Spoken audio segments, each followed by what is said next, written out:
জামালের টার্গেট, সেই হামজার হেডার, হামজার গোল।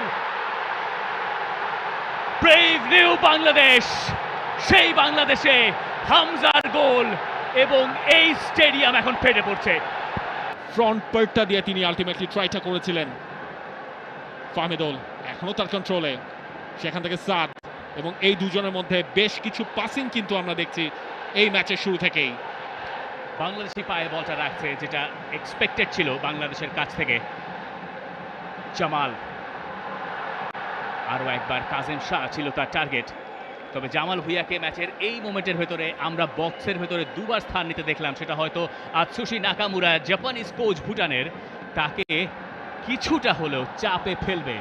জামালকে এত তাড়াতাড়ি আমরা বক্সের ভেতরে এত প্রেজেন্স তার কমই দেখি, এবং তিনি যেখানে আজ স্টার্ট করেছেন সেটা গোল থেকে আরও কাছে। ক্লাবে তিনি যেখানে খেলছেন এই সিজনে ব্রাদার্স ইউনিয়নের হয়ে, সেখান থেকে আরও বেশ অ্যাডভান্স পজিশনে। কাজেম শাহর পাস রাকিবের কাছে, রাকিবের শট, আরও একবার সেটা আটকে দিয়েছেন তেনজিন।